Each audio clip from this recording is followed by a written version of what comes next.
My daughter invited my wife's lover to her wedding. I didn't scream, didn't flip the table or demand the band stop playing. I went home, unlocked my safe, and removed my name from every contract I had funded. The venue, the catering, the dress, the photographer, the honeymoon. 2 days later, the fallout made headlines across our entire town. People think betrayal breaks a man. Sometimes it just gives him a better aim. As the story unfolds, take a moment to like, hit the hype button, subscribe, and write in the comments. Would you forgive her or walk away? The invitation arrived on a Tuesday morning in April. Harper hand-delivered it herself, which should have been my first warning. My daughter never hand-delivered anything unless she wanted something or feared I'd say no. She stood in the doorway of my office at Jefferson Driving Academy, backlit by morning sun streaming through the windows that overlooked the parking lot where 3 nervous teenagers were attempting parallel parking with my instructors. Harper wore that smile she'd perfected somewhere between high school and her current career as a wedding influencer. The smile that said she'd already decided how this conversation would go, had rehearsed it in her mirror, had prepared responses to every objection I might raise. "Dad," she said, holding out the cream-colored envelope like it contained the keys to paradise. "I wanted you to be the first to get this." I took it. Heavy cardstock, embossed lettering, expensive. Of course it was expensive. Everything about Harper's life had become expensive in the past 5 years, ever since she'd built her brand on other people's perfect moments. Ever since she'd turned weddings into content, love into marketing, and family into opportunities. Inside, the invitation listed the usual details: date, time, venue, the Riverside estate, naturally, the most expensive location within 50 miles, the kind of place that required a year's advance booking and a deposit that could buy a decent used car. Then I saw the program outline on the second page, printed in elegant script that probably cost extra. Special guest of honor, Richard Hale, former deputy mayor. The paper crinkled in my grip. I felt my jaw tighten, felt that old familiar sensation of anger rising from somewhere deep in my chest, hot and bitter. "Dad?"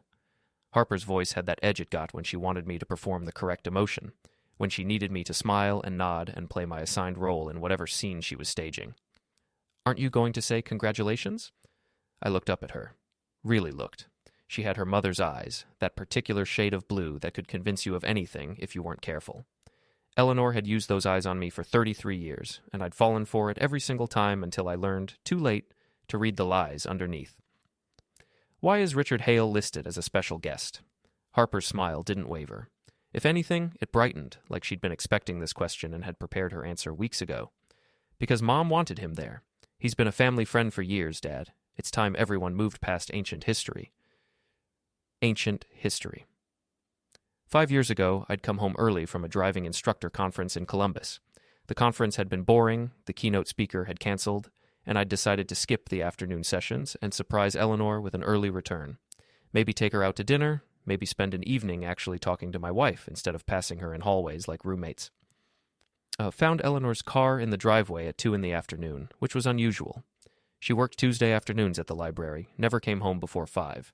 Found Richard Hale's car parked 2 blocks away, tucked behind the Henderson's hedge where someone might miss it if they weren't looking carefully. I'd walked into my own bedroom and discovered exactly how friendly they'd become. Richard had been deputy mayor then, married to someone else, father of 3 grown children. Eleanor had been my wife for 28 years, mother of my only child. They'd been tangled in my bed like teenagers, like my life was just set dressing for their afternoon entertainment, like the sheets I'd paid for and the house I'd maintained were simply convenient props in their drama. Richard had scrambled for his clothes, face red, muttering apologies that meant nothing. Eleanor had cried, apologized, sworn it meant nothing, that it was a mistake, a moment of weakness, that she loved me and only me. I'd stood there in the doorway of my own bedroom, watching my marriage crack like ice under weight, and said nothing at all. For weeks, I said nothing. Just watched them both. Watched Eleanor cry and plead and promise. Watched Richard slink around town, avoiding eye contact. Watched my daughter, 27, and planning her first big business launch. So excited about her future. I forgave Eleanor. Not because I believed her apologies, not because I thought she meant a single word she said, but because Harper was 27 and planning her first business launch. I didn't want her debut ruined by her parents' divorce. I didn't want her to stand in front of cameras at her grand opening with people whispering about her broken family.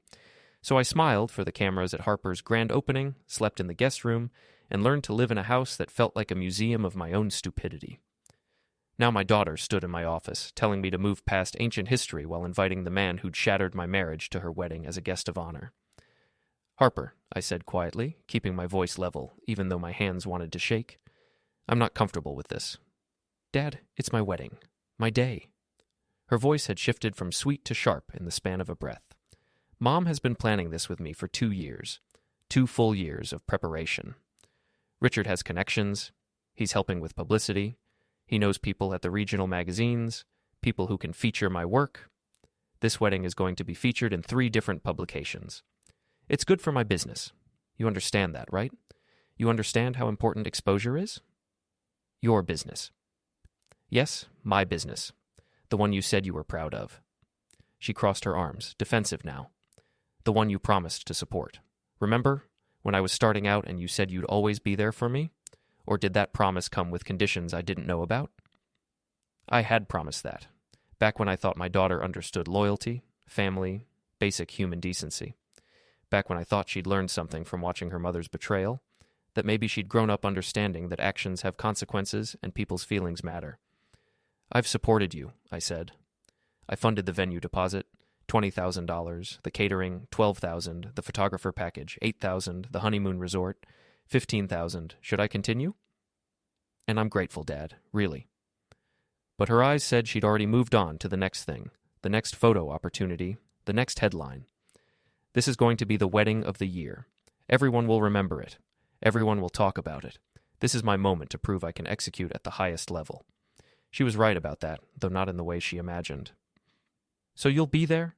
Harper pressed, leaning forward slightly. "Front row, smiling for pictures, walking me down the aisle." I looked down at the invitation again. My name wasn't listed anywhere on it. Not under parents of the bride, not in the program, nowhere.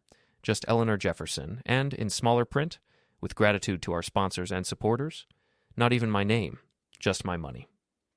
"Eleanor Jefferson requests the honor of your presence at the marriage of her daughter." Not our daughter. Her daughter. "I'll think about it," I said. Harper's smile returned, bright and empty as a billboard. "Great. I knew you'd understand. You always understand. That's why you're the best dad ever. Love you, Dad." She kissed my cheek and left, trailing perfume that cost more than most people's car payments, leaving the invitation on my desk like evidence. I sat there for a long time after she'd gone, holding that invitation, reading the names over and over. Richard Hale, special guest of honor. Eleanor Jefferson, proud mother. Harper Jefferson Madden, blushing bride. Thomas Jefferson, nowhere to be found except in the bank account that paid for everything. Then I opened my desk drawer and pulled out the file I kept for Harper's wedding expenses. I'm methodical about records. Always have been. When you teach people to drive, you learn quickly that documentation saves your life when someone tries to blame you for their mistakes. Venue contract. Signed by Thomas Jefferson, 50% deposit paid, $20,000 transferred March 15th. Catering contract. Signed by Thomas Jefferson, 40% deposit paid, $12,000 transferred March 22nd. Photography and videography package. Signed by Thomas Jefferson, 30% deposit paid, $8,000 transferred April 1st. Designer wedding dress. Signed by Thomas Jefferson, full payment made, $6,000 transferred April 8th. Honeymoon resort in Turks and Caicos. Signed by Thomas Jefferson, deposit paid, $15,000 transferred April 10th. Floral arrangements. Signed by Thomas Jefferson, deposit paid, $4,000 transferred April 15th. Every contract had my name on it, my signature, my financial guarantee, my legal obligation, $65,000 already paid or committed. But my name wasn't on the invitation. My phone buzzed. Eleanor. "Thomas, Harper told me you saw the invitation. I know what you're thinking." "Do you?" "Richard has changed. He's helping Harper with connections she needs for her career. This is bigger than old grudges. This is about Harper's future. Don't you want your daughter to succeed?" "Old grudges." I kept my voice level, the way you do when talking to someone who's already decided you're unreasonable. "Is that what we're calling it?" "Thomas, please, don't make this difficult. It's her wedding day, the most important day of her life. You're going to let something that happened 5 years ago ruin it." "I haven't ruined anything, Eleanor." "But you're thinking about it. I can hear it in your voice, that cold tone you get when you're about to be stubborn." "I'm not being stubborn. I'm being clear." I pulled up the venue contract on my computer, started reading the fine print I'd memorized weeks ago. I've been quiet for 5 years. I've smiled for photos. I've slept in a separate room and pretended everything was fine. I've funded Harper's dreams without question. And we appreciate that. But my name isn't on the invitation. Silence on the other end, long enough that I thought she'd hung up. Then, that was a design choice. The planner said it looked cleaner to just list the mother when the parents aren't together. We are together. We're still married. We live in the same house. You know what I mean. We're not really together. Not like we used to be. No, I agreed. We're not. Because you brought Richard Hale into our bed and expected me to forgive and forget and pretend it never happened. I apologized for that. 1,000 times. I begged your forgiveness, and I gave it. I stayed married. I kept quiet. I funded Harper's business. I smiled for her social media photos. But my name isn't on the invitation, Eleanor, and Richard Hale's name is, as a guest of honor. Thomas, I'm going home early today. I have some paperwork to review. I hung up before she could respond. The Riverside estate had a cancellation clause buried in paragraph 14 of the contract. I'd read it carefully when I'd signed, the way I read everything carefully, though I never thought I'd need it. Either party may withdraw from this agreement with written notice no less than 60 days prior to the event date. Deposits are non-refundable, but the venue holder agrees to release all parties from further obligation upon proper notice. Harper's wedding was 63 days away. I drafted the withdrawal letter at my kitchen table, the house empty and silent around me. Eleanor was at the library, her Tuesday shift that ran until 7. Harper was probably staging another perfect wedding photo for her social media followers, arranging flowers she hadn't paid for yet, dreaming about magazine spreads that would make her famous.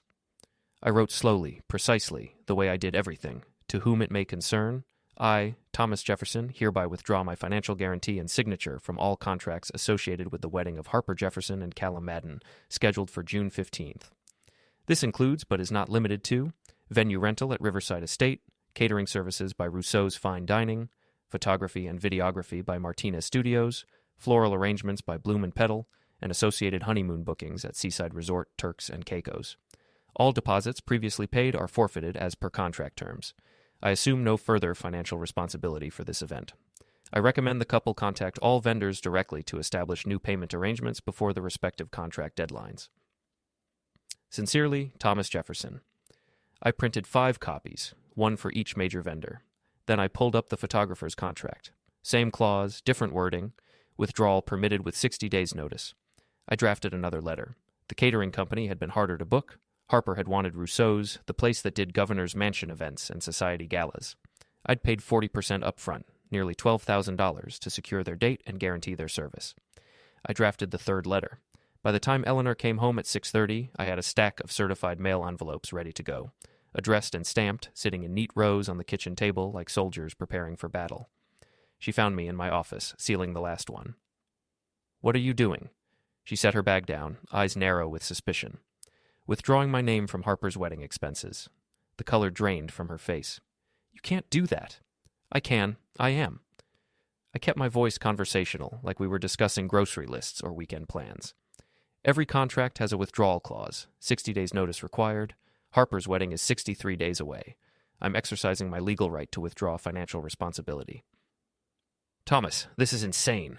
The wedding is 2 months away." 63 days. Which is 3 days past the minimum notice period for most contracts. I tapped the stack of envelopes. I checked very carefully. I've been teaching people to read contracts for 40 years. I know exactly what I'm doing. Eleanor grabbed the edge of my desk, knuckles white. This will ruin everything. The venue, the food, the photographer.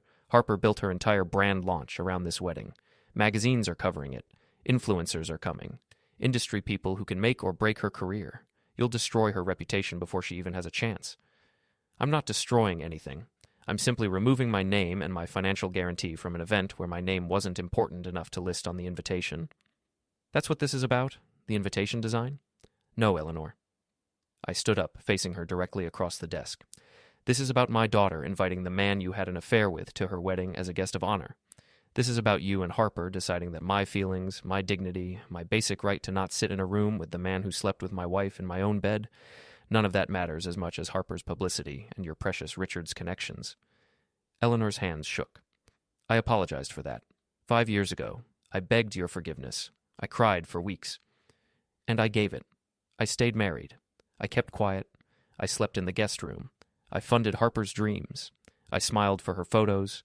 I never told anyone what really happened. I protected your reputation. I protected Harper's image of her mother. But I'm not going to sit front row and smile for cameras while Richard Hale gives a toast at my daughter's wedding. So, you're punishing Harper for my mistakes? I'm removing myself from a situation I find intolerable. If Harper wants Richard Hale at her wedding, that's her choice. She's an adult. She can invite whoever she wants. But she doesn't get to make that choice with my money. Eleanor's voice rose. She's your daughter. She invited your lover to her wedding. The words hung in the air like smoke, acrid and choking. Eleanor sat down heavily in the chair across from me, the one where students usually sat when they were scheduling their driving lessons. What do you want? An apology? I'll tell her to remove Richard from the guest list. I'll call him right now and tell him not to come. I don't want anything. I want to be left alone. I picked up the envelopes, held them like they were made of something precious. These go out tomorrow morning, certified mail. Harper and Callum have 63 days to figure out alternative financing. Callum doesn't have that kind of money. His real estate projects are all on credit. All his capital is tied up in developments that haven't sold yet.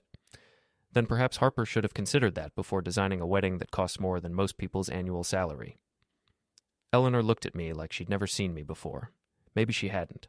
For 5 years I'd been the quiet husband, the forgiving father, the man who paid bills and asked no questions and slept alone in the guest room while pretending everything was normal. The town will talk, she whispered. Let them talk. They'll say you're cruel, vindictive, that you abandoned your daughter over something that happened years ago. They can say whatever they want. I met her eyes. But they'll know the truth, that Harper invited Richard Hale and I removed my name. Everything else is just gravity. I walked past her, carrying the envelopes, and went to bed early in the guest room where I'd slept for 5 years. Eleanor didn't follow. I heard her crying in the living room, heard her on the phone, voice low and desperate, probably calling Richard, asking him to fix this, to smooth things over the way he smoothed over every problem in his political career. But I wasn't a problem that could be smoothed over anymore. I lay in the dark, listening to Eleanor's voice through the walls, and felt something I hadn't felt in 5 years. Relief. The letters went certified mail on Wednesday morning. I tracked the delivery confirmations on my phone throughout the day, watching each one update with the precision of someone monitoring an approaching storm. Riverside Estate received theirs at 10:30 a.m., Rousseau's Catering at 11:15, Martinez Studios Photography at 1:40, Bloom and Petal Florals at 2:10, Seaside Resort at 3:30 because international mail took longer. Harper called at 2:17. Dad, what the hell did you do? I was in the middle of a lesson, teaching a nervous 16-year-old named Tommy how to parallel park. The kid was sweating, gripping the wheel like it might save his life, convinced he was going to hit every car on the street. I let Harper's call go to voicemail. She called again, and again, and again. By the time I finished the lesson and checked my phone, I had 14 missed calls from Harper, 8 from Eleanor, 3 from numbers I didn't recognize, and 2 from Callum. I listened to Harper's first voicemail on speaker while I drove home. Dad, the venue just called me. They said you withdrew financial responsibility. They're saying the contract is void unless we pay the full balance in 15 days. 15 days, Dad? That's $30,000. The full remaining balance? What the hell is going on? Call me back right now. The second message was angrier, her voice shrill and breaking. I can't believe you'd do this to me. My wedding is in 2 months. 2 months. Every vendor is calling me, panicking. The photographer wants full payment up front now. The caterer is threatening to cancel our date. The florist is saying they can't hold our order without a guarantor. Mom said you're angry about Richard being on the guest list, but that's insane. You're going to ruin my entire wedding, my business launch, everything I've worked for, because of some ancient grudge. Call me back. The third message was quieter, more dangerous, the voice of someone who'd moved past anger into calculation. Fine, don't call back. But you should know that Callum's lawyer is looking at this. You made verbal promises, Dad. You can't just destroy people's lives because your feelings got hurt. This is breach of contract, emotional manipulation, financial abuse. We have texts where you promised to support my wedding, screenshots of conversations. I'm not going to let you do this. I deleted all 14 messages and went inside. Eleanor was waiting in the kitchen, her face red and blotchy. She'd been crying, which was a weapon she used when other tactics failed. Tears to make me feel guilty, to make me the bad guy, to rewrite history so that I was always wrong and she was always the victim. The venue called me, she said. They wanted to verify that you'd actually withdrawn. They thought it might be a mistake, a clerical error. I told them to call you directly. It's not a mistake. Thomas, Harper is beside herself. She's been planning this for 2 years. She has contracts with magazines. She has influencers flying in.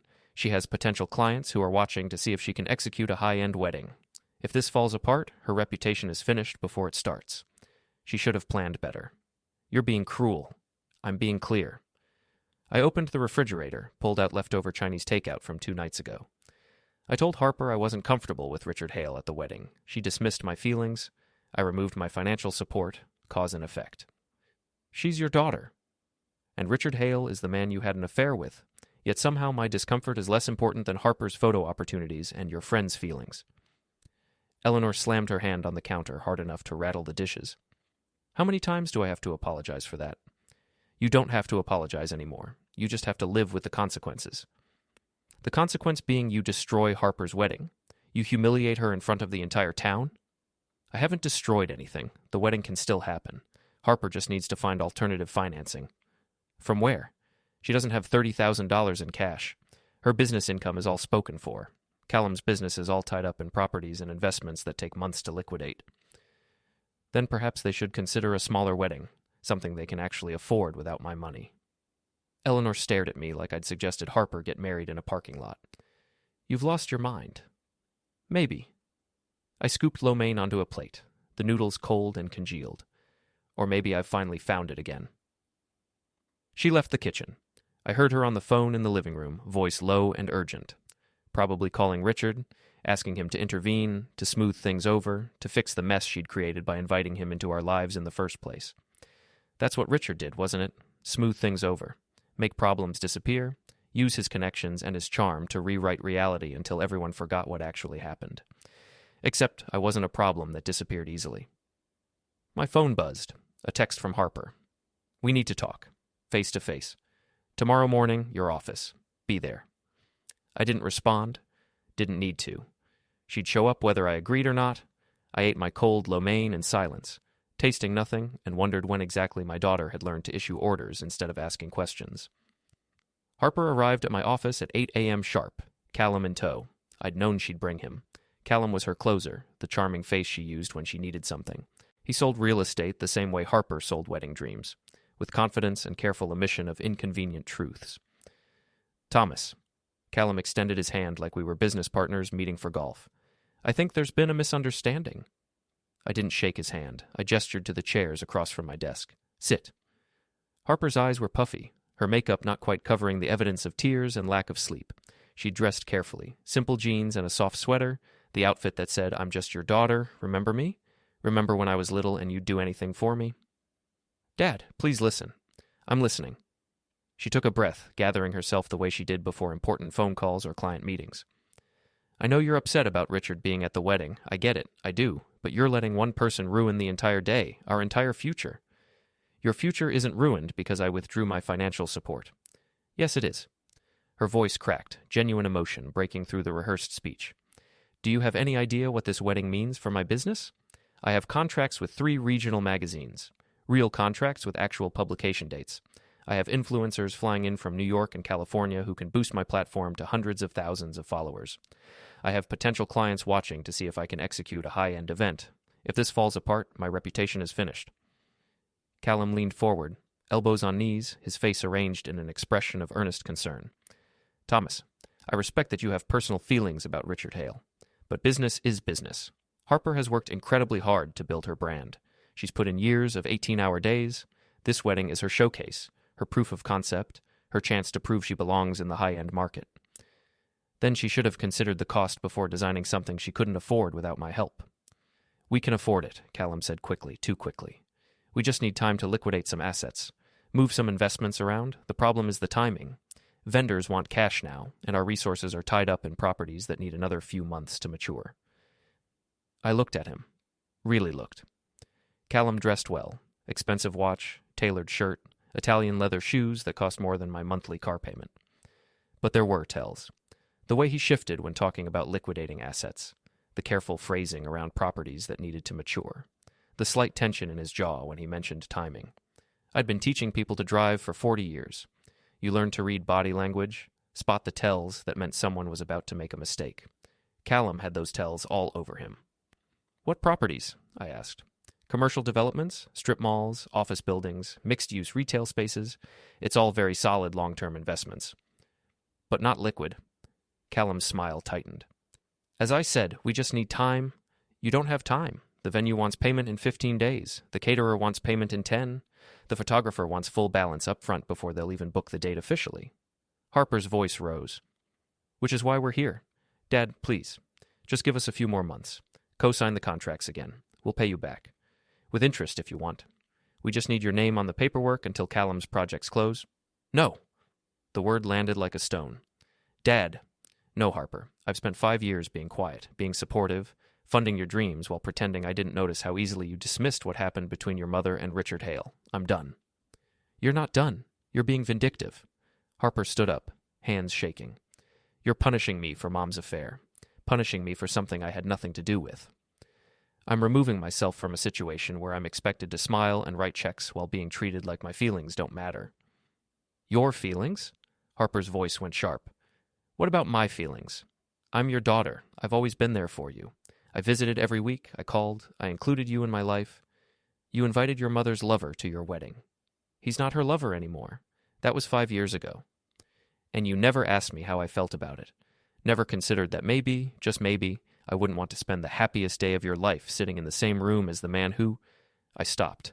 Took a breath. Callum was watching me like I was an unpredictable dog, something that might bite if provoked. Here's what's going to happen, I said quietly. You're going to leave my office. You're going to contact every vendor and work out new payment arrangements. You're going to plan a wedding you can actually afford. And if that means Richard Hale doesn't get his special guest of honor seat, then maybe you'll understand what consequences feel like. Harper's face had gone white. You're really doing this. I really am. Then you're not invited to the wedding. If you won't help, you don't get to be there. I nodded slowly. I understand. That seemed to surprise her. She'd expected me to break, to beg, to apologize and restore the funding. Instead, I just sat there, calm and quiet, while her entire strategy crumbled. You'll regret this, she whispered. Maybe, but I doubt it. She turned and left. Callum followed, throwing one last look over his shoulder, the look of a man calculating odds and not liking what he saw, the look of someone who'd just realized the money he'd been counting on wasn't coming. I sat alone in my office for a long time after they'd gone, staring at the framed photo on my desk. Harper at 7, missing her front teeth, grinning up at me from the driver's seat of my old Toyota, back when I was her hero, back when she thought I could fix anything. I took the photo down and put it in the drawer. My phone buzzed. A text from Dave Pritchard. Heard about the wedding situation. You okay? I typed back, I'm fine. Dave, town's talking. Want to grab a beer tonight? Me. Not tonight. Thanks, though. I put the phone away and went back to work, teaching nervous teenagers how to navigate intersections, how to check their blind spots, how to avoid collisions they didn't see coming. If only someone had taught me the same lessons about family. The rumors started that same afternoon, spreading through town like wildfire through dry brush. Small towns run on gossip the way cars run on gasoline. By Thursday morning, everyone knew that Thomas Jefferson had pulled funding from his daughter's wedding. By Friday, people were taking sides. I heard the whispers in the grocery store, saw the looks at the post office. One of my driving students, a 19-year-old girl named Jessica, asked outright, Mr. Jefferson, is it true you canceled your daughter's wedding? I didn't cancel anything. I withdrew my financial support. Because she invited someone you don't like?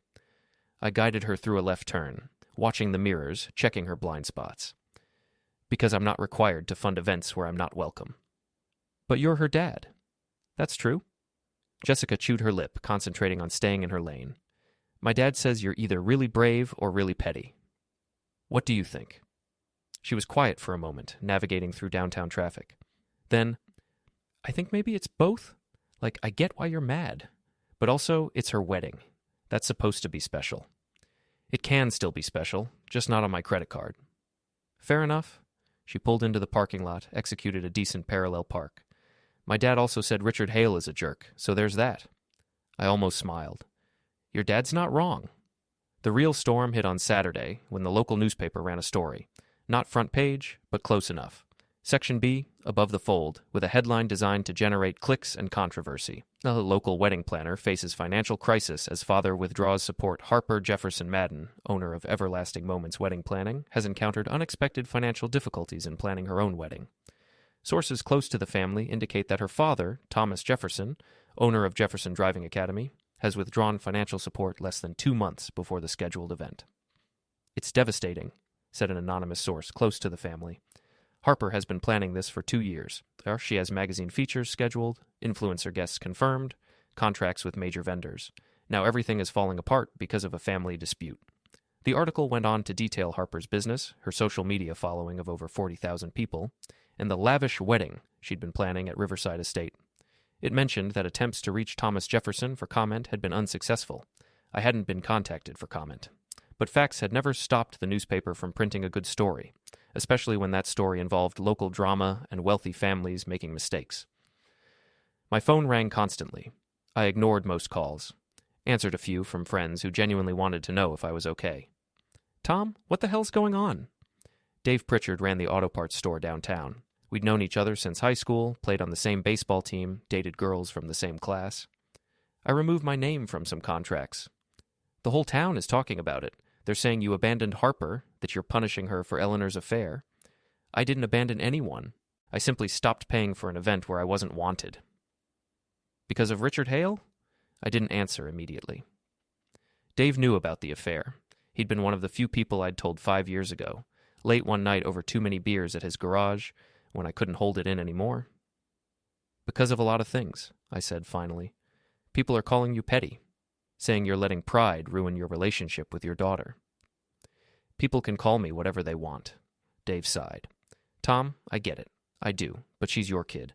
Maybe you could meet her halfway. Tell her to uninvite Richard and you'll restore the funding. I could what? Negotiate my dignity? Bargain for basic respect? I kept my voice even. I did that for 5 years, Dave. I smiled and pretended everything was fine while Eleanor rewrote history and Harper acted like my feelings didn't matter. I'm tired. He was quiet for a moment. Then, yeah, I get that too. After he hung up, I sat in the gathering darkness of my office, listening to the phone ring and ring and ring, watching the sun set through the windows, painting everything orange and gold. Eleanor came home late that night. I heard her crying in the bedroom. Heard her on the phone with Harper, voice low and urgent, trying to fix things the way she always tried to fix things, with words and tears and manipulation. I stayed in the guest room, door locked, lights off. Sunday morning, Harper posted on her social media a carefully composed photo of her sitting in her home office, looking thoughtful and vulnerable, natural light streaming through the windows. The caption read, "A wedding isn't just a celebration. It's a business opportunity, a brand showcase, a moment to prove you can deliver on promises and execute at the highest level. Right now, I'm fighting to save that moment. Not because I want attention or sympathy, but because I've worked too hard to let family drama destroy everything I've built. To my followers, thank you for your support during this difficult time. To those asking questions, the truth is complicated, but my commitment is simple. This wedding will happen. One way or another, I don't quit. I don't give up. I find solutions. Watch this space." The post had 3,000 likes by noon. The comments were divided, a perfect split down the middle of public opinion. Stand strong. Family should support you no matter what. Maybe listen to your dad? There might be a reason he's upset. This is so sad. Praying for you and your family. Your dad sounds toxic. Cut him off and move on with your life. IDK using your dad for money and then uninviting him seems sketch. You got this, girl. Show them what you're made of. I didn't read past the first dozen. I had work to do, lessons to teach, a business to run, but I saved a screenshot of the post. Evidence of how Harper saw this situation. Evidence of her priorities. A wedding isn't just a celebration, it's a business opportunity. Maybe that was the problem. Monday morning, I made my own moves. Jefferson Driving Academy had sponsored Harper's business since she'd launched 3 years ago. Not officially, I'd never put our company name on her materials or signed partnership agreements, but practically. She used our company vehicles for styled photo shoots, listed our academy as a trusted partner on her website, brought clients to our lot for outdoor wedding receptions when the weather was nice. I'd allowed it because she was my daughter and I wanted her to succeed, because supporting family was what you did, even when they didn't deserve it. That ended Monday at 9 a.m. I sent a formal email to Harper's business account, copying my business attorney just to make everything official and documented. Harper, effective immediately, Jefferson Driving Academy is withdrawing all informal partnerships and sponsorships with Everlasting Moments wedding planning. This includes use of company vehicles for promotional purposes, styled shoots, or client transportation, use of company property for events, receptions, photo shoots, or business meetings. Listing of Jefferson Driving Academy as a business partner, sponsor, or affiliate on any marketing materials, websites, or social media platforms. All company vehicles currently in your possession must be returned by end of business Friday, May 12th. This includes the 1967 Mustang, the 1972 Cadillac Eldorado, and the 1985 Lincoln Town Car. This decision is final and non-negotiable. Thomas Jefferson, owner, Jefferson Driving Academy. I copied the email to my business attorney, my insurance agent, and my accountant. Documentation, evidence, legal protection. Harper called within minutes. I didn't answer. She showed up at my office an hour later, bursting through the door without knocking, her face red and tear-streaked. "You're taking the cars?" Her voice was shrill, disbelieving. "The cars I've been using for 3 years? They're company vehicles, not personal property. I have photo shoots scheduled, clients expecting those cars for their weddings, contracts that specifically mention vintage vehicle transportation. Then you'll need to rent alternatives." "Dad, this is insane. You're systematically destroying my business. First the wedding funding, now the cars. What's next? Are you going to call my clients and tell them not to hire me?" "I'm removing my support. There's a difference." "Why? Because I won't uninvite Richard Hale?" She was crying now, mascara running, her carefully applied makeup streaking down her cheeks.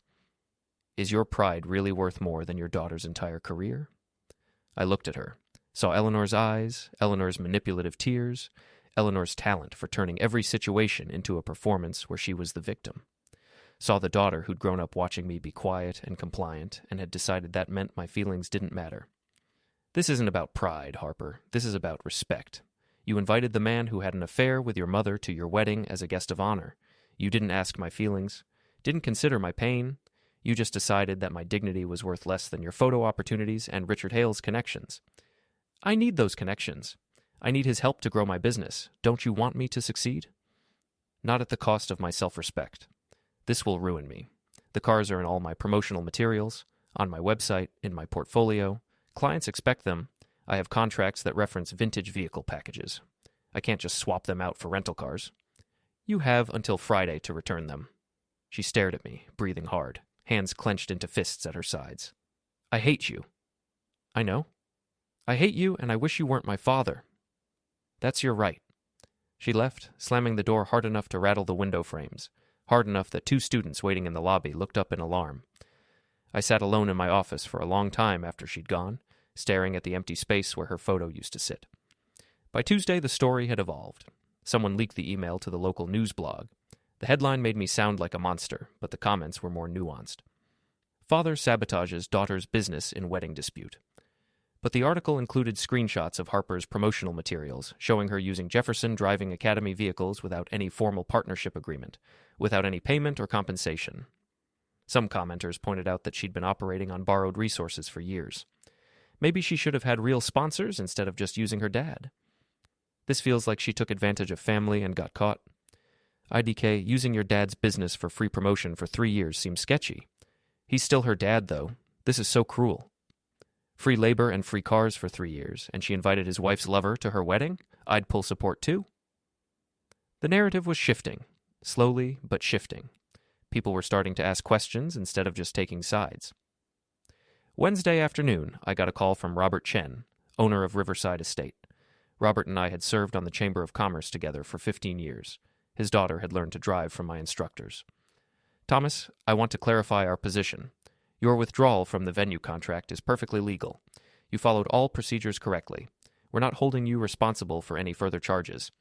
However, I thought you should know that Harper and Callum came by yesterday trying to negotiate a payment plan.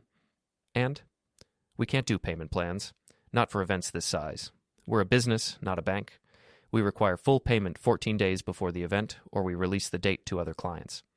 "I understand. Thomas, I've known you for 20 years. You've always been straightforward with me, honest, fair.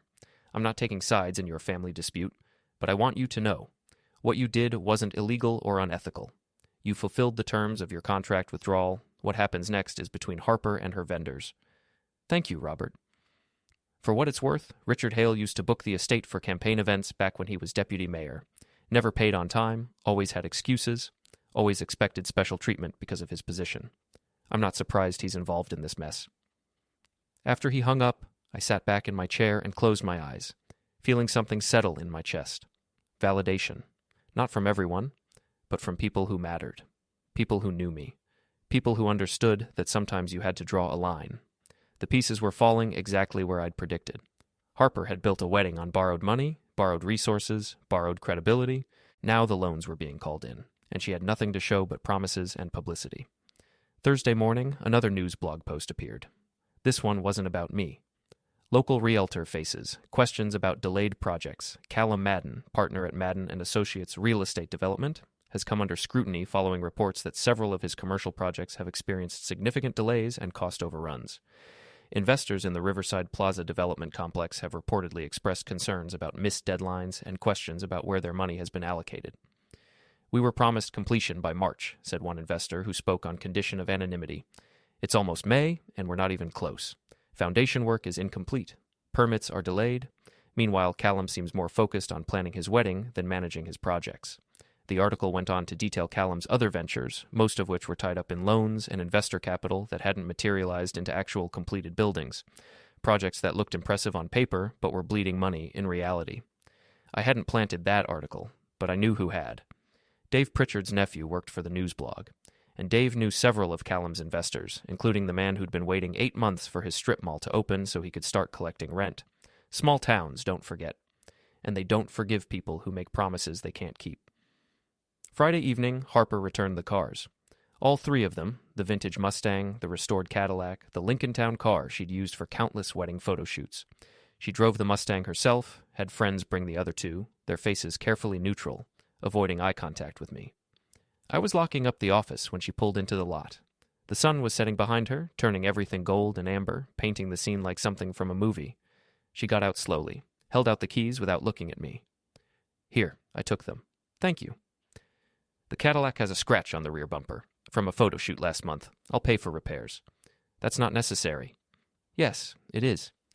Her voice was flat, exhausted, empty of the anger from earlier in the week. "I'm not a thief, Dad. I just borrowed them longer than I should have." We stood there in the cooling evening air, the silence heavy between us, waited with 5 years of things unsaid. "Harper, don't." She held up a hand. "And don't apologize and don't explain. I heard you. You're done supporting me until I remove Richard from the wedding. Fine. Message received, loud and clear." "That's not exactly." "The wedding is in 42 days.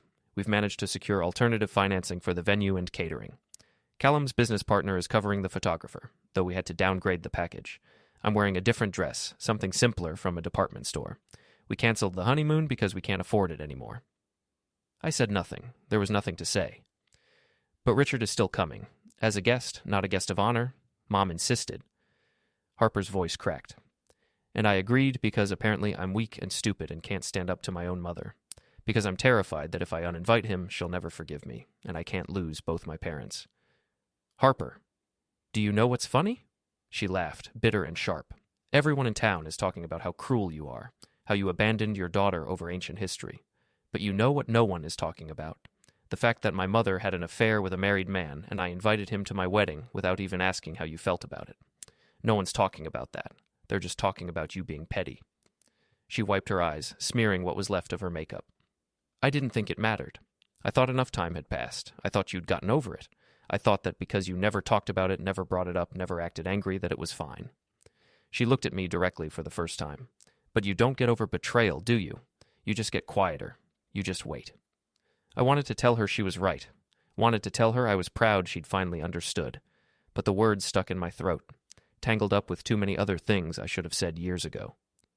"I'm sorry," she whispered, "for not asking, for assuming, for taking your money and your cars and your support, and never once considering what it cost you to keep giving." "Harper?" "But I'm still not uninviting Richard. Because if I do, Mom will never forgive me, and I can't lose both my parents. I can't be alone like that." She walked away before I could respond, disappeared into the passenger seat of her friend's car, and I watched the taillights fade into traffic, red dots dissolving into distance. I stood there holding 3 sets of keys, feeling the weight of them in my hand, wondering when exactly everything had gone so wrong that my daughter thought she had to choose between her parents instead of expecting both of us to protect her. Eleanor was waiting when I got home. "Harper told me what she said to you." I set the keys on the kitchen counter, lined them up in a neat row. "And?" And I think you should know that Richard called me tonight. He's withdrawing from the wedding. Said he doesn't want to cause more family drama, said it's not worth it. I looked at her, studied her face in the kitchen light. You told him to do that? I suggested it, strongly. Eleanor's voice was soft, careful, the voice she used when she was trying to manipulate without seeming like she was manipulating. I thought maybe if he stepped back, you'd reconsider helping Harper, that we could fix this before it's too late. This was never just about Richard, Eleanor. Then what is it about? I pulled out a chair, sat down heavily. 5 years of silence pressing on my chest like a weight, making it hard to breathe. It's about you bringing him into our home, into our bed, and then asking me to forgive and forget and move on like it never happened. It's about Harper growing up watching me be quiet and compliant and deciding that meant my feelings didn't matter. It's about being expected to write checks and smile for cameras while everyone treats me like an ATM instead of a person who has emotions and boundaries and limits. Eleanor sat down across from me, hands folded on the table. I can't undo the affair. I know. But I've tried to make it right. I've stayed. I've been faithful for 5 years. I've supported you. You stayed because leaving would have looked bad. You've been faithful because Richard got tired of the drama and moved on to someone else. You've supported me the way someone supports a convenient appliance. Present, functional, nothing more. The words came out cold and sharp, each one a blade. Eleanor flinched. Is that really what you think? That's what 5 years of sleeping in separate rooms has taught me. That's what watching you prioritize Richard Hale's feelings over mine at our daughter's wedding taught me. She was quiet for a long time, staring at her hands. So what happens now? Now we stop pretending. I stood up, moved toward the guest room. Harper's wedding happens or doesn't happen, with or without Richard Hale, with or without me. But I'm done funding illusions. I'm done being quiet. I'm done pretending that everything is fine when nothing has been fine for 5 years. Thomas, I'm tired, Eleanor. I'm going to bed. I closed the door before she could respond, before she could cry or manipulate or try to rewrite history one more time. I lay in the dark, listening to the house settle around me, and felt something I hadn't felt in years. Peace. The next 3 weeks unfolded like a slow-motion collapse. Harper's Magazine features got canceled, 2 of them outright, 1 postponed indefinitely. The editors cited concerns about the event's stability and uncertainty around final execution. Her social media following dropped by 15%. Not a catastrophic loss, but enough to hurt her engagement rates and make potential clients nervous. Callum's business partner pulled the photographer funding, something about project delays and cash flow concerns. Harper ended up hiring a cheaper photographer, someone just starting out who'd work for exposure and a reduced rate. The dress designer refused to release the original gown.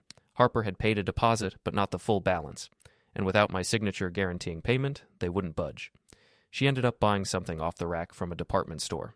Through it all, Eleanor tried to mediate, tried to convince me to restore funding, to forgive, to forget. Thomas, please. She's apologized. Richard is out. What more do you want? I don't want anything. Then why are you still angry? I'm not angry. I'm done. 3 weeks before the wedding, I got a call from Dave Pritchard. Tom, you need to see something. I met him at his auto parts store after closing. He handed me a folder.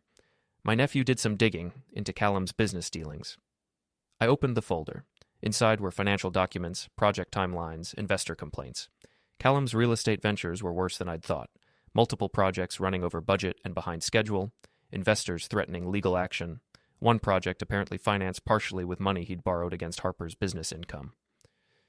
He's been using Harper's brand to attract investors, Dave said quietly, telling them she's connected, that she has family money. He's been selling them on the Jefferson name, my reputation, used as collateral for projects that would never be completed. Does Harper know? I don't think so. I think Callum's been hiding it from her. That night, I read through the documents. Financial statements that didn't add up, timelines that made no sense, investor agreements that promised returns Callum couldn't possibly deliver. Eleanor came home late, found me surrounded by papers. What's all this? Evidence that Callum has been using Harper's name and my reputation to defraud investors. She sat down heavily. What? I showed her, explained it, watched her face go pale. We have to tell her, she whispered. We can't. She won't believe us. Then what do? We wait. 2 weeks before the wedding, the first investor lawsuit hit. Madden and Associates facing fraud allegations.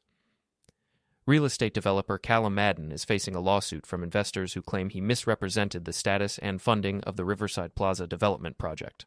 The lawsuit alleges that Madden used investor funds intended for construction to pay personal expenses and service debt from other failed projects. My phone rang constantly, reporters wanting comments, Eleanor crying in the bedroom, Harper crying in her apartment. I answered none of them. 3 days after the lawsuit hit, Harper called me. "Dad, I need help. I'm listening. Callum's business is collapsing. The investors are suing. Everything is falling apart. And I just found out he's been using my business income as collateral, telling investors that I had family money backing me, using your name without permission." "I know." Silence. Then, "You knew?" "I found out 3 weeks ago." "And you didn't tell me?" "Would you have believed me?" More silence. "Probably not." "What about Callum?" Long pause. "I'm ending the engagement. The wedding is canceled. I can't marry someone who's been lying to me." Relief flooded through me. Good. But I still need help. I have vendor contracts, deposits, obligations. Come to my office tomorrow morning. We'll figure it out. Really? Really. She was crying now. Thank you, Dad. Harper showed up at my office the next morning, carrying folders stuffed with contracts and looking like she hadn't slept. Dad. Sit down. She sat, placed the folders on my desk with shaking hands. I don't even know where to start. Start with the truth. How bad is it? The venue is gone. The caterer released our date. The photographer is threatening to sue. I have 300 guests expecting a wedding in 9 days, and now there's nothing. What about Callum? He's avoiding me. His lawyer sent me a letter saying I'm not legally liable for his business debts, but clients are associating me with his fraud, and my reputation is destroyed. I leaned back in my chair. And the engagement? Ended. I gave back the ring yesterday. We sat in silence. Then I opened the first folder, started reviewing contracts. Most of these have cancellation clauses. You'll lose the deposits, but you won't be sued. The photographer is the problem. Dad, I can't let you... I'm not finished. I'm going to pay the photographer as a settlement, but you're going to do something else. What? You're going to tell your mother that her affair with Richard Hale hurt you too, that inviting him to your wedding was wrong, and you're going to stop protecting her from consequences. Harper's hands clenched. She'll be angry. Let her be angry. Harper was crying, but different tears this time. I should have done this 5 years ago. You can do it now. That evening, Eleanor confronted me. Harper told me what you said. And you're right. Her voice was quiet. I've been protecting myself, pretending that because you forgave me, everything was fine. But it wasn't fine, and I'm sorry. What happens now? She asked. Maybe we start being honest with each other. Can we fix this? We can try. It wasn't forgiveness, but it was a start. The news broke on Tuesday. Madden and Associates declares bankruptcy. Callum Madden's real estate development company filed for Chapter 7 bankruptcy Monday evening, leaving 3 major projects unfinished and 16 investors facing significant losses. Harper had given an interview. I was blind to who Callum really was. My father was right to withdraw support. I invited someone to my wedding who had deeply hurt him, and I dismissed his feelings. I was wrong. I read the article 3 times. That afternoon, Harper came to the office. Dad, I wanted you to know. I'm taking a break from the wedding business, going to work for someone else for a while. That's smart, and I'm paying you back, for everything. You don't have to. Yes, I do. We looked at each other, and something passed between us. Understanding, respect. A week later, Richard Hale resigned from 3 different boards, citing personal reasons. The scandal had touched him too. His relationship with Eleanor made public, his presence at the canceled wedding noted in every article. He left town quietly, moved to another state. Eleanor told me one evening, Richard's gone. How do you feel about that? Relieved. He was never worth it. No, he wasn't. 3 months later, I ran into Robert Chen at the Chamber of Commerce. Thomas, Harper came by the estate last week. Brought a couple who want to get married there. Simple ceremony, honest budget. That's good to hear. I told her I'd give her a discount, because I respect what she's doing. I felt pride swell in my chest. I removed my name from everything I'd funded, and in doing so, I found myself again. Harper learned it too, the hard way. I didn't destroy my daughter's wedding. I just removed my name and watched gravity do the rest.